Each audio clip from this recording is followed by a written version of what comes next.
It cannot reasonably be doubted that the Gospels exhibit legendary embellishments upon the basic story of Mark.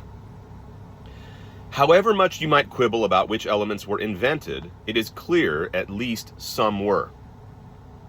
Mark tells a simple story about a Sanhedrist burying Jesus, women going to the tomb and finding it open, meeting a single boy in white, then running off. But by the time we get to Matthew, Joseph has become a, quote, disciple of Jesus, 27:57, who buried Jesus in his own new tomb, 27:60. The boy has become an angel descending from heaven, 28:2 through 3 and 5. The women experience a massive earthquake and watch the angel descend and open the tomb, 28:2. Guards have been added to the story, 27 verses 62 through 66 and 28 verses 4 and 11 through 15. And the women run off but now get to meet Jesus, even touch him, 28:9.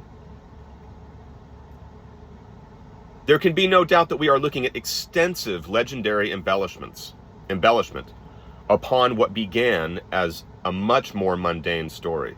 And all this embellishment took place in less than 40 years, since most scholars agree that Mark dates later than 60 CE and Matthew earlier than 100 CE. We can see the same trend in the other two Gospels. Luke, unaware of Matthew and less prone to the fabulous, also embellished the story received from Mark, though less excitingly. Joseph is only said to have been a swell guy who abstained from condemning Jesus, 23:50 through 51, who buried Jesus in an empty tomb, not said to be his own, 23:53. But these are still details not mentioned by Mark. Likewise, the one boy has been multiplied into two men, but who suddenly appear in dazzling apparel, 24:4. This is an obvious embellishment. The women don't get to meet Jesus this time, but we do get a tale now of Peter going to check the tomb and confirming that it is empty, 24:12. Also something not mentioned by Mark. John borrows some of the embellishments of Luke, but makes the story entirely his own.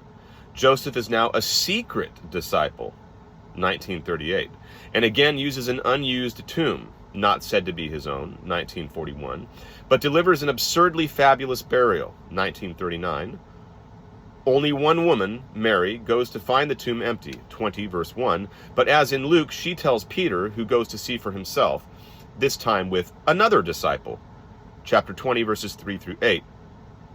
Luke's two men now become two angels, chapter 20 verse 12, and again Mary goes to meet Jesus and possibly touch him, chapter 20 verses 16 to 17. Similar trends follow the appearance narratives. From none in Mark's original composition, ending at so the original composition in Mark ends at chapter 16 verse 8. The other verses were added later.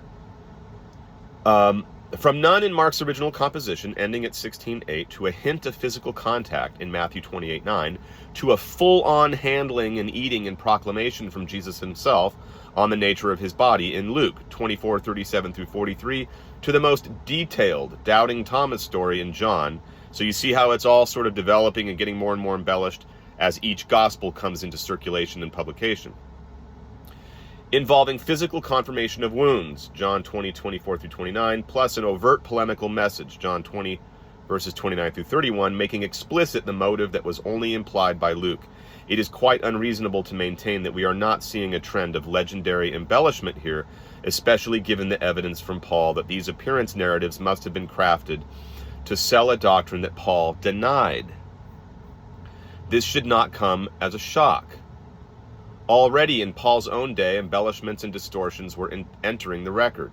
Paul and others of his generation often lament the proliferation of newfangled gospels that contained false claims, including myths and genealogies that produce all kinds of questions. So the church was already dividing into several sects, each with their own ideas about what happened and what it meant.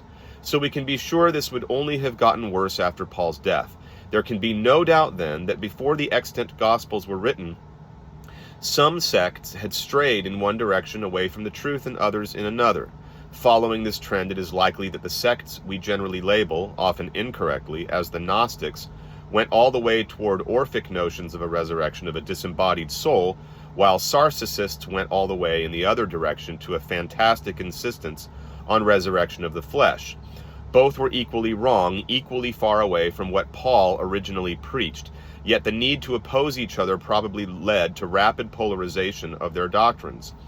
To make themselves less and less Gnostic, the Sarcissists became more and more insistent on fleshly conceptions of the resurrection. At the same time, prospective converts who favored one view or the other would join the church that most agreed with them, thus polarizing these sects even further. All this clearly took place in less than 2 generations after the death of Paul, since already we see a complete abandonment of Pauline resurrection doctrine in Luke and John by the end of the 1st century. It also cannot be doubted that several so-called Gnostic sects were in full swing by then as well, so we can be certain that fundamental distortions in understanding the gospel and the nature of Christ's resurrection had occurred in that time. Therefore, we cannot rule out the possibility that the eventual orthodoxy had also undergone just as fundamental a distortion of the truth at the same time. Dale Martin demonstrates throughout his study on the Corinthian letters that the disputes there often broke down along class lines, the elites pitted against the commons. On the resurrection issue, elites found a resurrection of the body distasteful to their educated sensibilities, but the uneducated masses loved the idea and accepted it readily. It was more easily grasped and more obviously what most people wanted. At the same time, Caroline Bynum argues that the church could more easily promote, and thus benefit from, martyrdom, maintain its power hierarchy, and control the bodies of congregants if it preached a resurrection of the flesh. Jerome, for example, disgusted by women using the Pauline doctrine to justify suggestions of equality, implied that resurrection of the flesh was needed to oppose this, ensuring women remained subjugated to men in the future world. In contrast, Paul envisioned the elimination of all distinctions of class and race in the end, and perhaps also gender as well. Apparently, the Sarcissists weren't going to stand for any of that rubbish and modified their resurrection doctrine accordingly. All this would make the Sarcissist sect a strain of anti-intellectualism, much like the bulk of modern fundamentalism, which is also prone to dogmatic distortion of the historical record and to polarizing itself into extreme positions. And Roman persecution would ensure that most sensible people, as well as those who preferred the idea of spiritual salvation, would gravitate to quote-unquote accepted salvation cults, which already offered such a thing, leaving the Christian church to be flooded with fanatics who disliked that idea, wanting to get their bodies back, leading to the eclipse of Paul's original vision. After all, Sarcissist Christianity was the only cult in antiquity offering resurrection of the flesh on easy terms.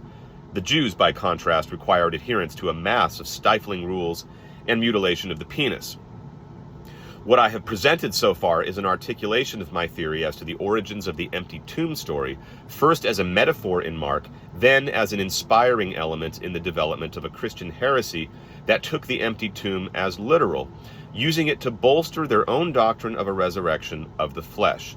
That this heresy became the eventual orthodoxy is simply an accident of history and politics. Now I must conclude by surveying the evidence that this theory is both plausible and probable. So that's the end of chapter 6.